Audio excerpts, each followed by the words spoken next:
नमस्कार दोस्तों, मैं सुमित मिश्रा स्वागत करता हूं एक बार फिर से आप सभी का एमजेटी एजुकेशन में। दोस्तों 5 राज्यों में विधानसभा चुनाव के रिजल्ट्स आ गए हैं, तो ऐसे में इनसे किस प्रकार से क्वेश्चंस बन सकते हैं या बेसिक इन्फॉर्मेशन जो जरूरी इन्फॉर्मेशन है उसको यहाँ पर मैं आपको बताने वाला हूँ। पूरा हम लोग चुनाव का एनालिसिस करेंगे बहुत ही डिटेल में, बहुत ही अच्छे तरीके से। पूरी वीडियो आपको एंड तक देखनी है। चलिए, तो 5 राज्यों का विधानसभा चुनाव हुआ है, इसका नतीजा आ गया है। ये 5 राज्य कौन कौन से थे पहले तो आप इनको जान लो। एक जो सबसे बड़ा राज्य बनकर उभरा ये है उत्तर प्रदेश। सबसे ज्यादा सीटें भी यहीं पर है उत्तर प्रदेश में। भारत की सबसे ज्यादा विधानसभा की सीटें हैं, सबसे ज्यादा लोकसभा में भी सीटें हैं। इस वजह से सबकी नजरें रहती है उत्तर प्रदेश पर, क्योंकि अगर यहाँ पर जो विधानसभा चुनाव जीत जाता है वो कहीं ना कहीं लोकसभा में भी काफी ज्यादा मददगार साबित होता है उसका। तो उत्तर प्रदेश में सबसे ज्यादा सीटें हैं, उत्तर प्रदेश था। दूसरा राज्य यहाँ पर उत्तराखंड आपको दिखेगा, उत्तराखंड था। इसके बाद पंजाब था, पंजाब राज्य। इसके बाद ये एक राज्य था मणिपुर, मणिपुर राज्य था, मणिपुर, ये रहा पंजाब। इसके बाद एक और राज्य था गोवा, जहां पर ये 5 राज्यों में चुनाव अभी संपन्न हुए। इन 5 राज्यों में दोस्तों 4 राज्यों में बीजेपी यानी भारतीय जनता पार्टी की सरकार आई और एक राज्य में आम आदमी पार्टी यानी आप की सरकार आई। देखिए यहां पर मैं लिख दे रहा हूं आप, ये रहा बीजेपी, ये भी बीजेपी, ये भी बीजेपी और गोवा में भी बीजेपी की सरकार आई।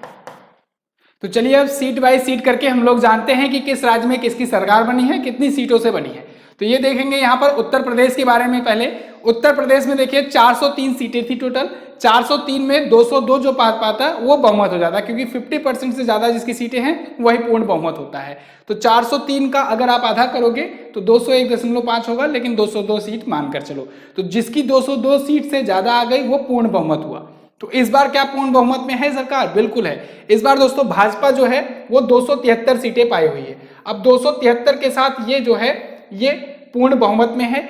वोट शेयर में अगर बात करेंगे तो भाजपा के वोट टोटल इस बार 41.2% है।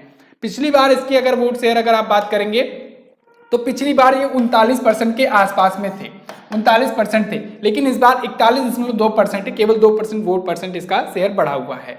वहीं अगर 2017 में बात करें तो 2017 में बीजेपी और उसके गठबंधन का मिलाकर के 325 सीटें आई हुई थी, जिसमें से 312 अकेले बीजेपी की सीटें थी।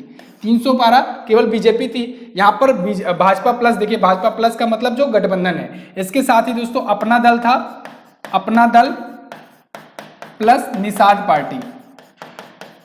तो निषाद पार्टी जो है ये भी बीजेपी के साथ गठबंधन में थी।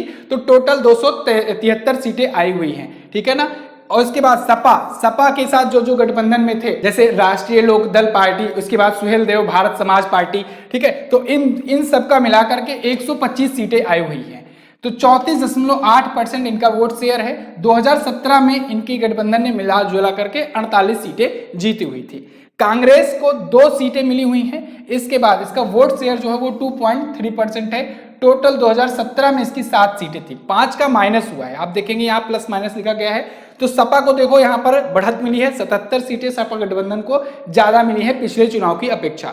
वहीं बीजेपी को अगर बीजेपी और उसके गठबंधन का देखा जाए तो 52 सीटें पिछली बार की अपेक्षा कम मिली हुई हैं। लेकिन चूंकि पूर्ण बहुमत में है इसलिए सरकार जो है भाजपा बनाएगी। बसपा की अगर बात करें तो बसपा यानी बहुजन समाजवादी पार्टी, देखिए सपा मतलब समाजवादी पार्टी, भाजपा मतलब Bharatiya Janata party, full form भी जानते चलो। बसपा ने 1 सीटें जीती हैं, 18 सीटों का नुकसान हुआ है। पिछली बार इसकी 19 सीटें थी, पिछली बार इसकी 19 सीटें थी। इस बार वोट परसेंट भी बहुत ज्यादा कम हुआ है, 12.8% हुआ है। और अन्य की अगर वहीं पर बात करें तो अन्य जो है, अन्य सीटों में जैसे बहुत सारे आ जाते हैं। अन्य सीटों में राजा भैया की पार्टी है और कई सारी पार्टियां हैं। दो पार्टी केवल 2 सीटें ही वहां पर निकाल पाई हैं। पिछली बार अन्य में 4 सीटें आई हुई थी। अच्छा, ये तो हो गया। देखिए यहाँ पर 2017 में एनडीए अलायंस में भाजपा और सुभा सपा थी, यानी कि ये जो सुहेल देव भारतीय समाज पार्टी था इस बार जो सपा के साथ थी, पिछली बार ये भाजपा के साथ थी, एनडीए अलायंस में थी, लेकिन इस बार सपा के में है।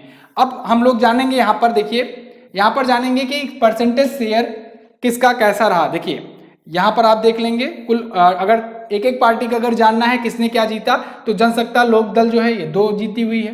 बहुजन समाजवादी पार्टी मैंने आपको बताया, अपना दल ने 12 सीटें जीती हुई हैं। इसके अलावा राष्ट्रीय लोकदल 8 सीट जीती हुई है।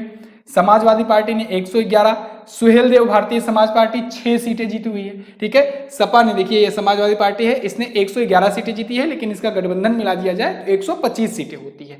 ये चीजें क्लियर हुई। बीजेपी की 255 सीटें आई हुई हैं, अकेले बीजेपी 255 पर है, और अगर मिला दिया जाए पूरा इसका अलायंस वगैरह मिला दिया जाए तब फिर आप बताएंगे कि 273 सीटें हैं। ठीक है, अब इसके बाद अगले राज्य की तरफ बढ़ते हैं, पंजाब। पंजाब में अगर देखेंगे आप तो दोस्तों पंजाब में बहुत बड़ा उलटफेर हुआ इस बार। पंजाब में आम आदमी की पार्टी की सरकार ने दोस्तों बहुत बड़ा इम्पैक्ट डाला है जनता पर। आम आदमी पार्टी ने इतिहास रच दिया है, 92 सीटें जीती हैं इस बार। 72 सीटों का फायदा हुआ है, मुनाफा हुआ है पिछली बार की अपेक्षा। पिछली बार 2017 में बात करें तो केवल 20 सीटें जीत पाई थी आम आदमी पार्टी ने। इस बार 72 सीटों का इसका इजाफा हुआ और टोटल 92 सीटें जीती आम आदमी पार्टी ने। तो इसे आप कहेंगे, ठीक है, जो केजरीवाल की जो पार्टी है। ठीक है, कांग्रेस पार्टी ने 18 सीटें जीती हैं, 59 सीटों का इसे नुकसान हुआ है। 77 सीटें पिछली बार पाई हुई थी, इस बार 22.9% वोट भी मिला हुआ है। भाजपा को भी 1 सीट का नुकसान हुआ है, पंजाब में केवल 2 सीटें पाई हुई है। एक्चुअली में भाजपा जो है ना पहले किसके साथ थी, भाजपा और अकाली दल का बहुत पुराना गठबंधन है। भाजपा और अकाली दल कहाँ गया, ये अकाली दल जो है शिरोमणि अकाली दल, तो शिरोमणि अकाली दल जो है और बीजेपी के साथ बहुत पहले से वहां पर अलायंस में बन रहती थी। लेकिन आपको पता होगा तीनों किसान कानूनों को लेकर के अकाली दल जो है ये अलग हो गई थी। इस वजह से ये देखो इसको भी नुकसान हुआ, 11 सीटें यहाँ पर इसको लॉस हुआ, 4 सीटें ये पाई है और टोटल 15 सीटें पिछली बार पाई हुई थी। तो कुल मिला करके आम आदमी पार्टी की सरकार यहाँ पर बनेगी। यहाँ पर सीएम पद के चेहरा थे भगवंत मान, तो भगवंत मान ही यहाँ पर सीएम होंगे। ठीक है, उत्तर प्रदेश में सीएम पद के चेहरा वही होंगे, योगी आदित्यनाथ ही होंगे।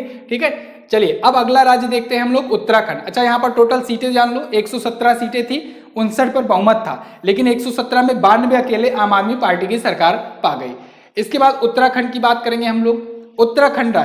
उत्तराखंड राज्य में दोस्तों 70 विधानसभा की सीटें हैं। 70 विधानसभा में जो 36 पा जाता है, 35 गुना 70 होता है, तो जो 50% से ज्यादा पाता है वही पूर्ण बहुमत में होता है। तो 36 सीटें जो पा जाता है तो उसकी बहुमत में सरकार होगी। तो यहाँ पर आप देखेंगे भाजपा की 47 सीटें आई हैं, हालांकि इसमें भी बीजेपी को इस बार थोड़ा सा नुकसान हुआ है, 10 सीटों का नुकसान हुआ है, लेकिन 47 सीटों के साथ अभी भी ये बहुमत में है।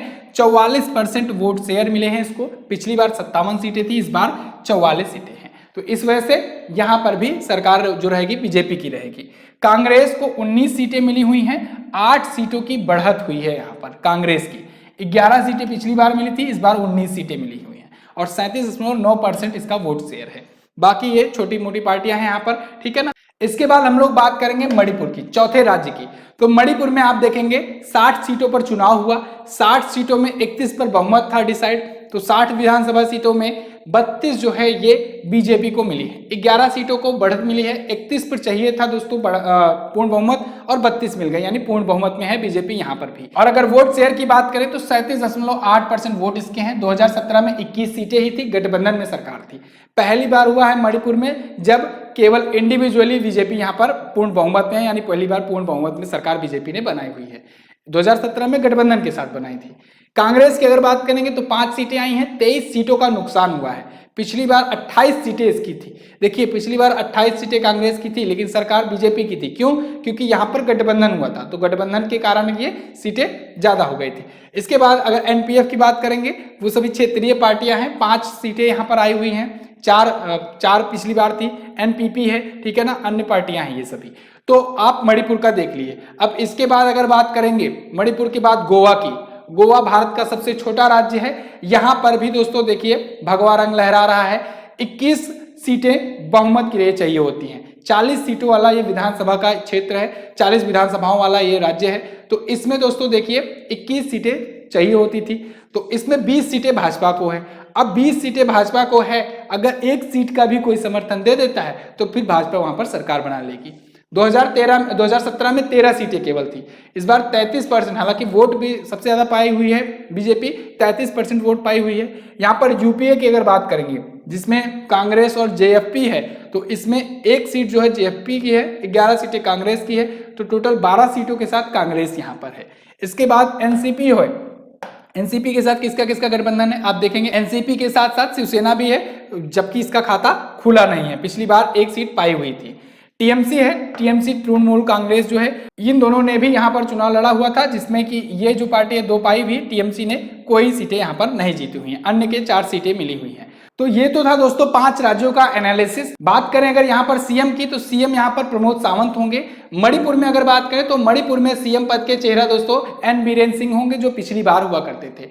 उत्तराखंड में अगर सीएम देखा जाए तो उत्तराखंड में सीएम को लेकर के अभी डाउट है, हो सकता है चेंज हो जाए, भले ही बीजेपी आई हुई है, लेकिन जो पुष्कर सिंह धामी थे वो अपनी पद से, अपनी सीट से हार चुके हैं। तो मे भी यहाँ पर सीएम का आपको नया पद देखने को मिले। और वैसे भी आप अगर देखेंगे तो पिछले 1 से 1.5 साल में 3 सीएम यहाँ पर चेंज हुए हैं। पहले त्रिवेंद्र सिंह रावत थे, फिर तीरथ सिंह रावत हुए, उसके बाद पुष्कर सिंह धामी को बनाया गया सीएम। यहाँ पर पंजाब में अगर देखेंगे तो पंजाब में भगवंत मान जो है ये आम आदमी पार्टी से सीएम का चेहरा थे, कंफर्म है कि यही सीएम बनेंगे।